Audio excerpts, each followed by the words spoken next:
جیسا کہ ہم سب جانتے ہیں کہ کئی سالوں سے یہ افواہ تھی کہ دنیا 21 دسمبر 2012 کو ختم ہو جائے گی۔ اس کے بعد سائنسدانوں اور ملازمین نے اس معاملے پر تحقیق کرنی شروع کر دی۔ مووی کے آغاز میں ہم ایڈرین، ایک امریکی ماہر ارضیات کو ایک ہندوستانی ماہر فلکیات کے ساتھ باتیں کرتے ہوئے دیکھتے ہیں۔ سنتم سرطانی اسے معلوم ہوا کہ دنیا شمسی توانائی سے گرم ہو رہی ہے۔ بعد میں ہماری ملاقات ایڈرین سے ہوئی، جو ایک ماہر ارضیات ہے جو واشنگٹن ڈی سی کا سفر کرتا ہے۔ وہ وہاں کے سربراہ کو جو کچھ جانتا ہے اس سے آگاہ کرتا ہے۔ ایڈرین کی تمام معلومات سننے کے بعد چیف آف سٹاف اسے امریکی صدر کے پاس لے جاتا ہے۔ بعد میں ہم 2010 کا ایک ایسا منظر دیکھتے ہیں جس میں ان سب نے صدر کے ساتھ خفیہ ملاقات کا منصوبہ بنایا ہے اور انہیں بتائیں کہ ہمارا سیارہ ختم ہونے والا ہے، اور وہ سب اس کے بعد ایک خفیہ پروجیکٹ پر کام کرنا شروع کر دیتے ہیں۔ چین کے فوجی افسران بعد میں اپنا خفیہ مشن شروع کرتے ہیں۔ وہ ایک ایسے خلائی جہاز پر کام کرنا شروع کرتے ہیں جس میں کم از کم 10 لاکھ افراد سوار ہو سکتے تھے۔ جیسا کہ ہم دیکھ سکتے ہیں اس جہاز میں ایک اور آدمی کام کر رہا ہے۔ بعد میں ہم صدر کی بیٹی لورا کو دیکھتے ہیں۔ جب اسے معلوم ہوا کہ دنیا 2012 میں ختم ہو جائے گی تو وہ گھبرا جاتی ہے۔ وہ مونا لیزا کی پینٹنگ کو پوشیدہ رکھتی ہے کیونکہ یہ قیمتی تھی۔ پھر سال 2012 میں ہم جیکسن سے ملے، جو ایک سائنس فکشن رائٹر تھا۔ وہ جلدی سے جاگتا ہے کیونکہ اسے اپنے بچوں کو مہم میں لے جانے کی ضرورت ہوتی ہے۔ بعد میں وہ اپنی سابقہ بیوی سے ملنے جاتا ہے جو ایک دوست کے ساتھ رہتی ہے۔ جیکسن اپنے بچوں کو ایک پارک میں مہم کے لیے لے جاتا ہے۔ جب وہ وہاں جاتا ہے تو جو کچھ دیکھتا ہے اسے دیکھ کر حیران رہ جاتا ہے کیونکہ وہ اپنی بیوی کے ساتھ اکثر وہاں جایا کرتا تھا۔ اب اس کا دعویٰ ہے کہ یہ علاقہ بنجر ہو چکا ہے اور کبھی وہاں پر ایک پونڈ ہوا کرتا تھا۔ وہ بالکل سوکھ گیا ہے۔ جیکسن تجاوز کرتا ہے اور وہاں جاتا ہے جو کہ علاقہ غیر قانونی تھا۔ تاہم جیکسن اپنے دونوں بچوں کے ساتھ وہاں سفر کرتا ہے۔ جیکسن کی کارروائیوں کے نتیجے میں فوجی اہلکار پہنچ گئے۔ وہ جیکسن اور اس کے بچوں کو ساتھ لاتے ہیں۔ اسی اثناء ہم نے ایک اور شخص کو دیکھا جو مائکروسکوپ کے ساتھ جیکسن پر دور سے نظر رکھے ہوئے تھا۔ جب وہ فوج میں جاتے ہیں تو وہ ماہر ارضیات ایڈرین کو دیکھتا ہے۔ ایڈرین جیکسن سے ملتا ہے اور اسے بتاتا ہے کہ اس نے اس کی تمام کتابیں پڑھی ہیں۔ بعد میں وہ فوجی اہلکاروں سے جیکسن کو رہا کرنے کی درخواست کرتا ہے۔ ہم نے دیکھا کہ ایک شخص مائکروسکوپ کے ساتھ جیکسن کے قریب آ رہا ہے۔ وہ پوچھتا ہے کہ فوج کے جوانوں نے آپ سے کیا کہا ہے؟ تو اس نے جواب دیا کہ مجھے بتایا ہے انہیں نہیں آنا چاہیے کیونکہ یہ محفوظ جگہ نہیں ہے۔ جیکسن کیمپ میں آرام کر رہا تھا کہ اس نے ایک آدمی کی آواز سنی۔ جب اس نے دیکھا کہ یہ وہی آدمی تھا جس کے پاس دوربین ہے تو وہ چونک جاتا ہے۔ جیکسن جب اسے دیکھتا ہے تو اسے محسوس ہوتا ہے کہ وہ وہی شخص ہے جو ریڈیو پر کام کرتا ہے۔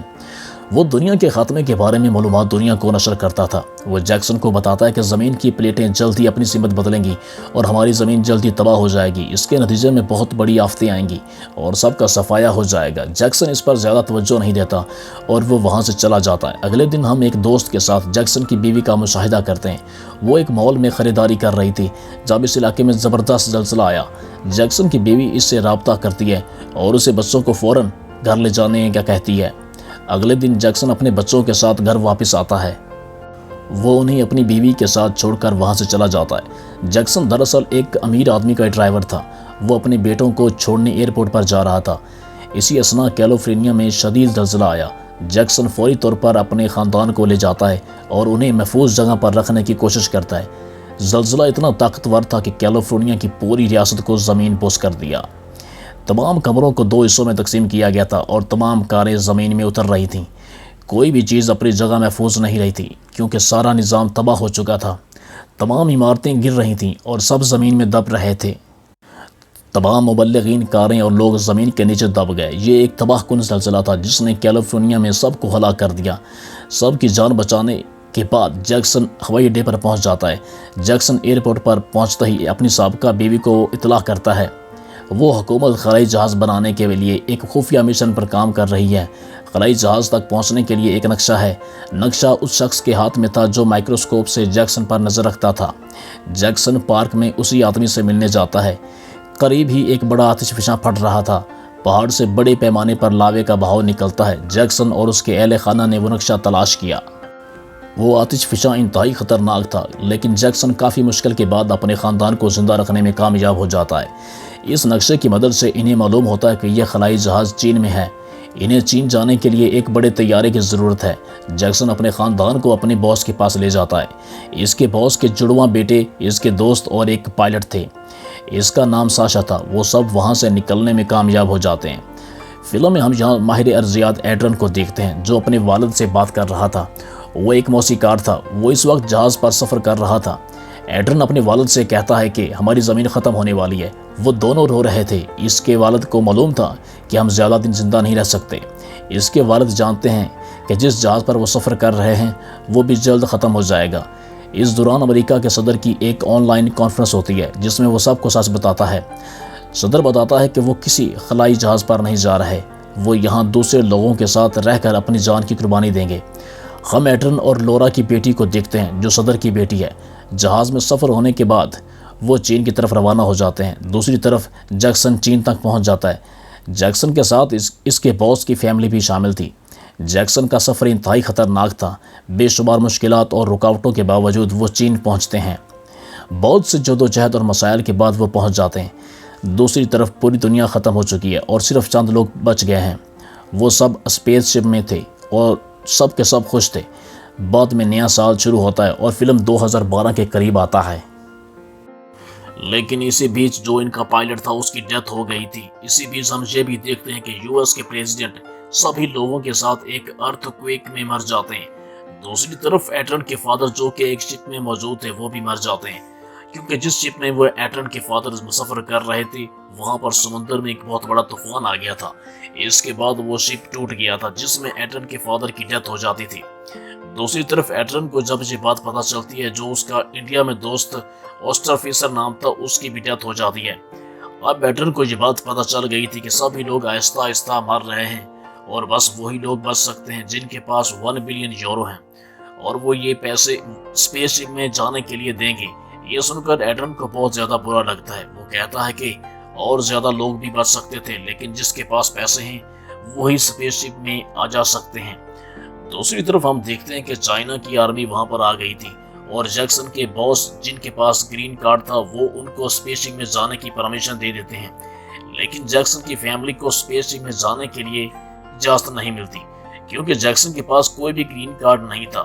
ہم وہاں پر اس آدمی کو بھی دیکھتے ہیں جو اسپیس شپ کے مشن میں موجود تھا۔ وہ وہاں پر اپنے بھائی اور اپنی مدر کو اندر آنے کی اجازت دے دیتا ہے لیکن جیکسن کی فیملی کو اندر آنے کی اجازت نہیں دیتا۔ جیکسن کی فیملی کو بہت ریکویسٹ کے بعد پھر وہ اندر آنے دے دیتے ہیں اور کسی کو بھی یہ بات پتا نہیں تھی، اس لیے وہ ایک سیکرٹ راستے سے اندر چلے جاتے تھے۔ یہاں پر اور بھی بہت زیادہ لوگ تھے جو اس اسپیس شپ میں آنا چاہتے تھے لیکن جو یہاں کا ہیڈ تھا وہ انہیں وہاں پر اندر آنے سے منع کر دیتا ہے کیونکہ انہیں پتا چلا تھا کہ ایک بہت بڑا طوفان سمندر سے یہاں پر آنے والا ہے اور صرف ان کے پاس 28 منٹ تھی، اسی لیے ان لوگوں نے اسپیس شپ کو سٹارٹ کرنا تھا۔ دوسری طرف جیکسن کے باس اور ان کے دونوں بیٹے ابھی تک باہر تھے، حالانکہ ان کے پاس گرین کارڈ بھی موجود تھا لیکن وہ ابھی بھی اسپیس شپ میں اندر نہیں آ سکتے تھے۔ جب اسپیس شپ سٹارٹ ہو جاتا ہے تو جیکسن کی ایکس وائف کا فرینڈ بھی فوت ہو جاتا ہے۔ اب سبھی لوگ بہت زیادہ پریشان تھے۔ ایڈرن جب وہاں پہ بات کرتا ہے تو وہ کہتا ہے کہ انسانیت کے ناطے ہمیں سبھی کے لوگوں کو اندر آنے دینا چاہیے۔ اب وہ لوگ اس کی بات مان لیتے ہیں اور اسپیس شپ کے دروازے کو کھول دیتے ہیں اور باہر جتنے بھی لوگ ہیں وہ سب اندر آ جاتے ہیں۔ دوسری طرف جیکسن بھی ایک خفیہ راستے سے اپنی فیملی کو اندر لے کر آ رہا تھا، تبھی وہاں پر اسپیس شپ کے انجن میں کوئی خرابی آ جاتی ہے۔ اس کی وجہ سے اسپیس شپ کا دروازہ بند نہیں ہوتا اور تبھی وہاں پر پانی کا طوفان آ جاتا ہے۔ پانی اسپیس شپ کے اندر آنے لگتا ہے۔ سب کو یہ لگ رہا تھا کہ اسپیس شپ پانی میں ڈوب جائے گا کیونکہ اندر بہت زیادہ پانی آ گیا تھا، کیونکہ وہاں پر اسپیس شپ کے ہائیڈرولک میں جو ٹول پھنسا ہوا تھا جب تک وہ نہیں نکلے گا تب تک اسپیس شپ کا دروازہ بھی بند نہیں ہو سکتا تھا، اور اگر دروازہ بند نہیں ہوا تو اسپیس شپ کی مشین بھی آن نہیں ہوگی۔ اور اب وہاں پر جیکسن اس ٹول کو نکالنے کی کوشش کرتا ہے کیونکہ اگر وہ ایسا نہیں کرتا تو سبھی لوگ مارے جاتے۔ جو اتنے سال کی محنت اسپیس شپ بنانے کی تھی وہ سبھی کی سب ضائع ہو جاتی اور جتنے بھی اسپیس شپ میں لوگ تھے وہ سبھی مر جاتے۔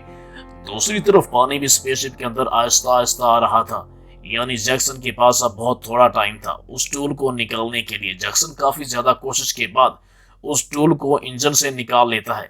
اس کے بعد وہ اسپیس شپ چلنے لگتا ہے۔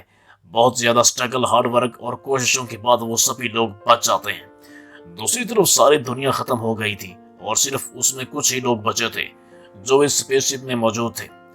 وہ سبھی لوگ بہت زیادہ خوش تھے اور پھر ان لوگوں کو ایک نیا سال شروع ہو جاتا ہے۔ اسی کے ساتھ مووی ختم ہو جاتی ہے۔ کائنڈلی ہمارے چینل کو سبسکرائب کیجیے، لائک کیجیے اور شیئر کیجیے گا۔ Thanks for watching.